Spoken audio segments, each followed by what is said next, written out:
I thought the $300 fine taped to my door was a joke, until I realized the only road feeding their entire neighborhood ran through my land, and the woman threatening me had no idea she'd just handed me absolute control. If you believe bullies should face consequences and power should never be abused, subscribe now. Because this story proves that quiet paperwork can be stronger than shouting authority.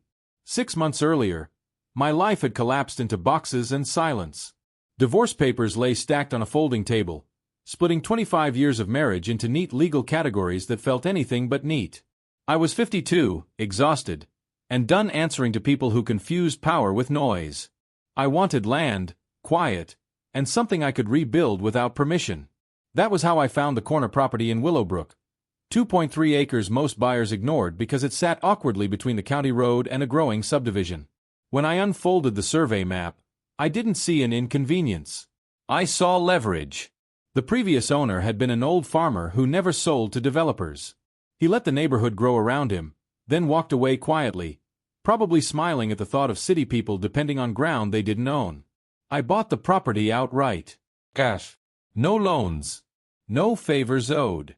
The farmhouse was tired but solid, like someone who had lived a hard life and kept standing anyway. Every morning I woke to sawdust, fresh coffee, and the sound of my own work improving something real. For 3 months, nobody bothered me. Then Constance Hartwell noticed I existed. She announced herself the way storms do, with noise before impact. Bleached hair, designer heels, white BMW plastered with community slogans that felt more like warnings. She introduced herself as HOA president without waiting for permission, clipboard already angled like a blade. Her first citation was for a mailbox mounted 2 inches too low, a mailbox older than her authority. She smiled when she handed me the notice, the smile of someone who enjoyed compliance more than order. The fines multiplied across the neighborhood like a sickness. Grass measured with rulers.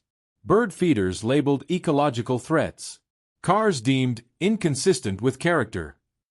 People paid because fear is cheaper than lawyers. Board meetings turned into confessionals where residents apologized for existing slightly wrong. I watched quietly, fixing my farmhouse, improving my land, and staying invisible until the road became a problem. The dirt track from my house to the county road turned into mud every time it rained. As a civil engineer, that offended me professionally. I pulled permits, hired a licensed surveyor, designed proper drainage, and paved a 300-foot access road entirely within my property lines. It was clean, durable, and built to outlast me.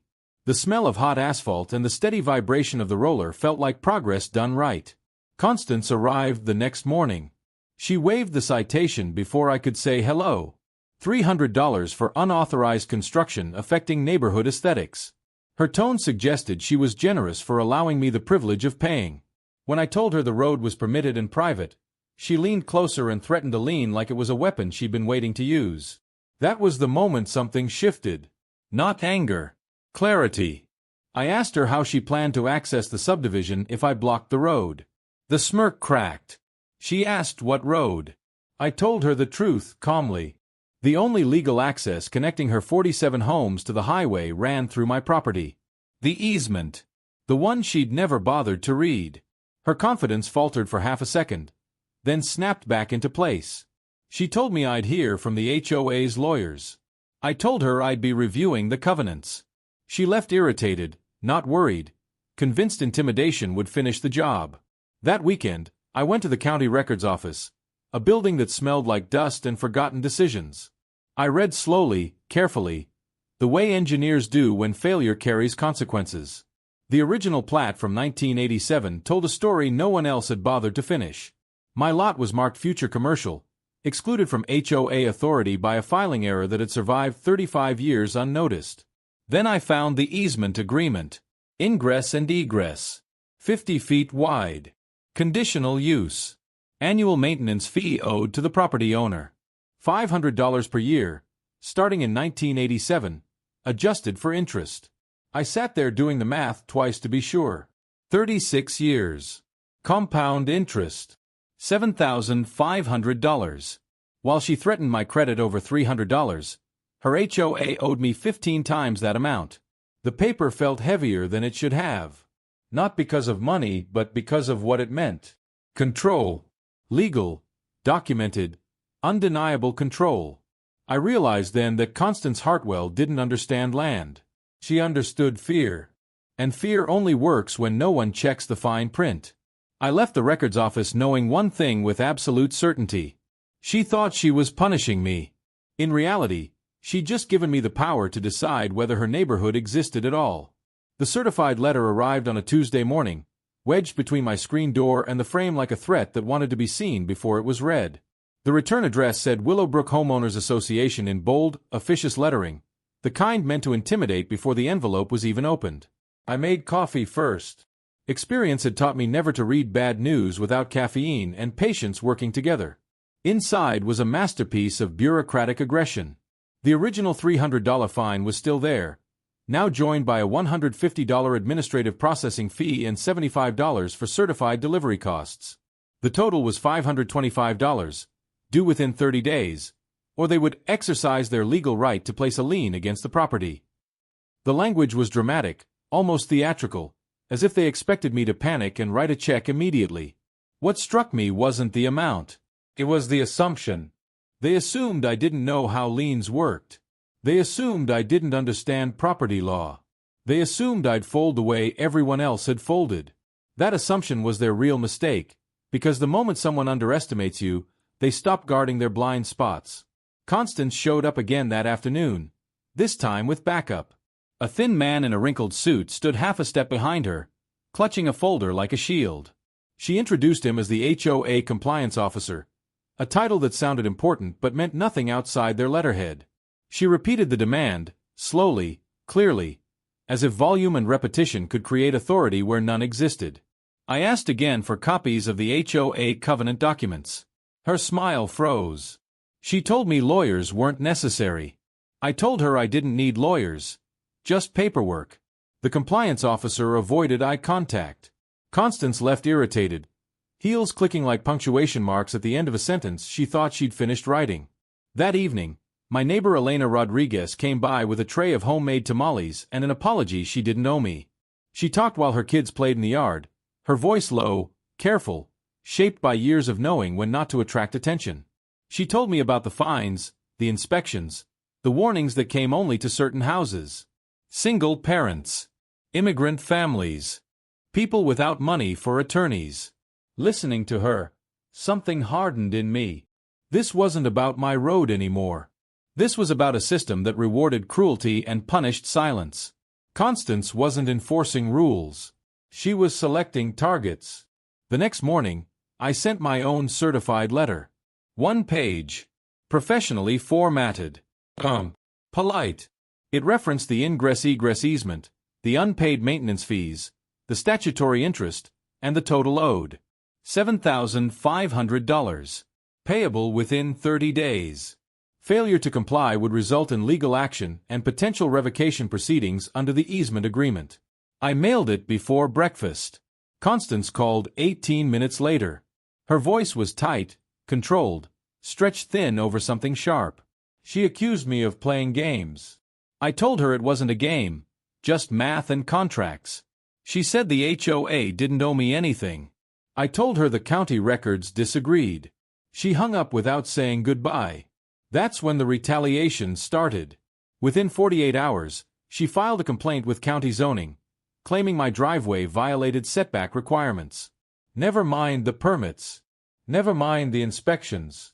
The complaint itself was the punishment, designed to waste time and create stress. Then my phone started ringing with confused colleagues asking why an HOA president was calling around questioning my professionalism. She wasn't trying to win legally. She was trying to exhaust me socially. I responded by documenting everything. I hired the best surveyor in the county, an old professional who trusted measurements more than opinions. We staked every boundary, flagged every encroachment, and discovered something quietly devastating. 4 years, the HOA had been dumping yard waste and construction debris 15 feet inside my property line. Not once. Repeatedly. Systematically. Each incident carried automatic penalties under state law. I installed trail cameras. Within days, I had time-stamped images of HOA vehicles cutting across my land to save seconds, of workers dumping brush, of the compliance officer treating my property like a shortcut. Every photo was metadata-rich evidence, clean and irrefutable. Constance escalated again. She circulated a petition demanding I bring my property into compliance. 17 signatures. Most from people who had never spoken to me. Fear signed their names, not conviction. She waved that petition at a zoning meeting like a verdict, only to be calmly shut down by officials who recognized my permits and my history. The mask started slipping. Elena called me one night, shaken. Constance had visited her house, asking questions about permits, documentation, even her children's school enrollment. That crossed a line so clear it didn't need interpretation. Harassment had become targeted. Authority had turned predatory. I spent that night in my workshop, not angry, but focused. Tools neatly arranged. Notes spread out. Evidence catalogued. When someone uses power to intimidate the vulnerable, the response has to be precise. Emotional reactions make noise. Paperwork makes consequences. The next morning, my mailbox was destroyed. Crowbar marks bent the metal. The post leaned like a broken bone. Vandalism was supposed to scare me. Instead, it simplified things. Property damage removed ambiguity. Intent became clear. Constance followed up with her boldest move yet. She began blocking the easement during rush hour, parking HOA vehicles across the entrance under the pretense of safety inspections. Cars backed up. Horns blared. Neighbors fumed, blaming me because it was easier than blaming the woman with the clipboard. She thought inconvenience would turn them against me. She didn't realize inconvenience is how people start asking questions. While she played traffic cop, I filed public records requests. HOA finances. Insurance policies. Maintenance reports. What came back painted a picture of quiet collapse. Unpaid vendors. Lapsed insurance. Deferred repairs. And buried in the expenses, payments to Constance's divorce attorney. She wasn't just abusing power. She was stealing. When Bill Hendricks, the former HOA treasurer, knocked on my door with a briefcase full of original records, the story became complete. Embezzlement. False statements. Recorded admissions. He'd stayed quiet out of politeness until Constance went after Elena's children. That was the moment this stopped being a dispute and became a reckoning. I didn't want revenge. I wanted an end. But Constance didn't know that yet. All she knew was that her threats weren't working, her pressure wasn't landing, and the man she tried to shake down for $300 was no longer reacting. He was building something she couldn't control. And the countdown had already started. By the time the gate went up, Constance Hartwell had already lost. She just didn't know it yet. I installed it quietly, at dawn, when most of Willowbrook was still asleep and convinced their routines were permanent. The steel posts were set deep, anchored the way infrastructure should be when it's meant to last. Solar panels fed the control system. Magnetic locks engaged with a sound that felt heavier than it was. Clean. Professional. Legal. Emergency services were hard-coded for unrestricted access, because my goal was leverage, not chaos. Residents would need access cards issued by the HOA, just as the easement agreement allowed. I didn't block the road. I simply controlled it. By 7:30, the first commuter discovered the change. Confusion spread faster than anger.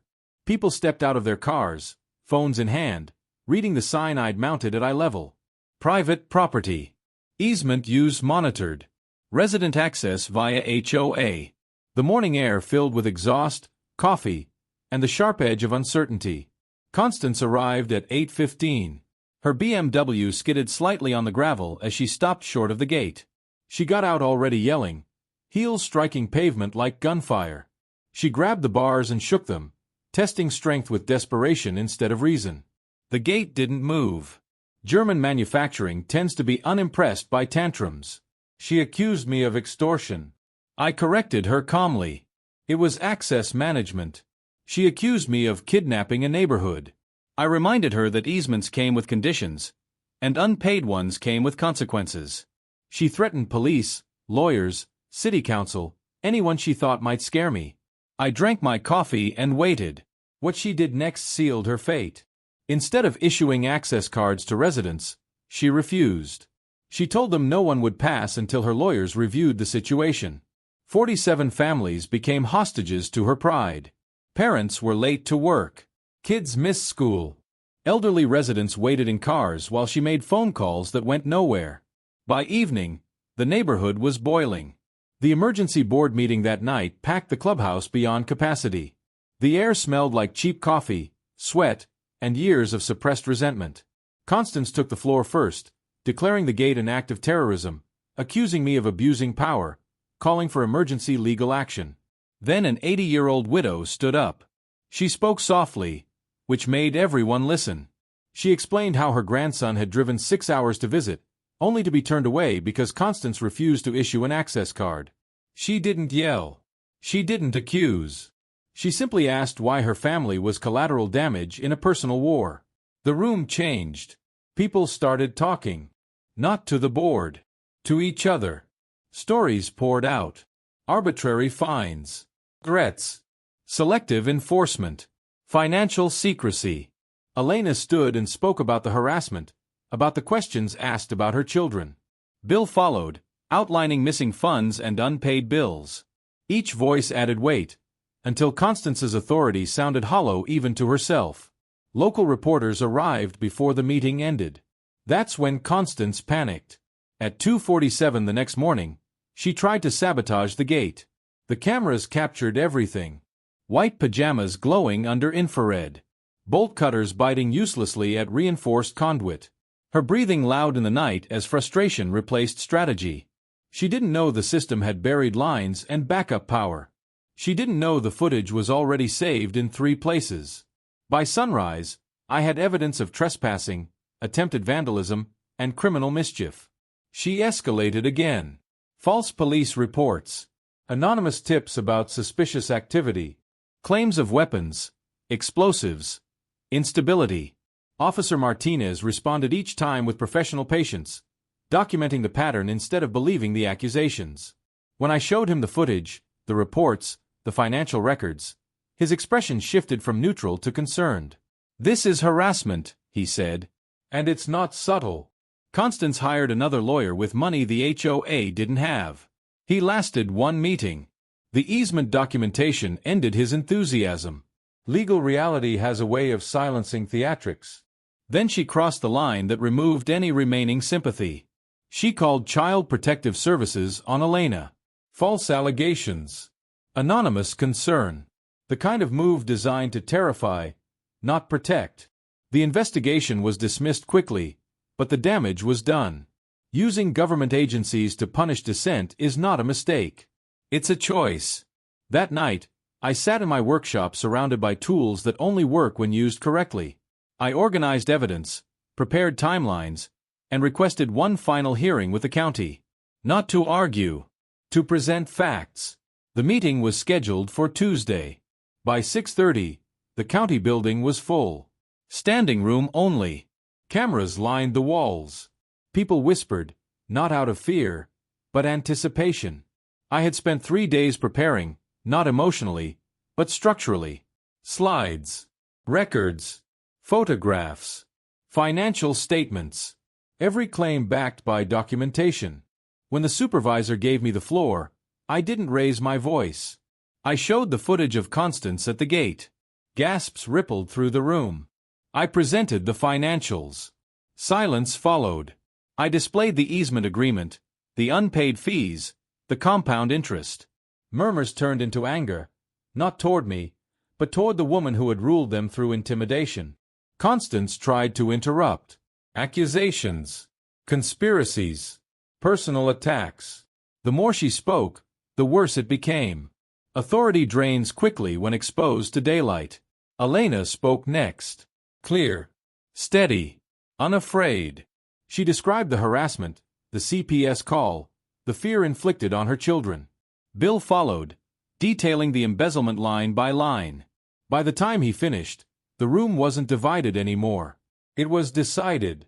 The sheriff served the subpoena prepared earlier that day. Investigation opened. Financial audit ordered. Constance slumped into her chair as if gravity had finally noticed her. Within 24 hours, her resignation arrived by certified mail. 3 sentences. No apology. Access cards were issued that afternoon. The gate opened smoothly for residents. the locks disengaging with a sound that felt like relief. Elena was elected interim president by unanimous vote. Her first action was transparency. Her second was accountability. The charges moved faster than anyone expected. Embezzlement, fraud, abuse of authority. Constance pled guilty, not because she found remorse, but because there was nowhere left to hide. Restitution followed. Oversight was imposed. The HOA was rebuilt without fear at its foundation. I removed the gate 2 weeks later. It wasn't needed anymore. The road remained. The easement remained. The lesson remained longer than both. Power isn't loud. It doesn't smirk on porches or wave citations like weapons. Real power sits quietly in records offices, in contracts written decades ago, in people willing to read what others ignore. All of this started with a $300 fine. Constance thought she was collecting money. In reality, she was teaching me exactly how to end her reign. And the neighborhood never forgot the difference. 6 months after Constance Hartwell resigned, Willowbrook felt like a place waking up from a long, uneasy sleep. Nothing about the streets had changed physically.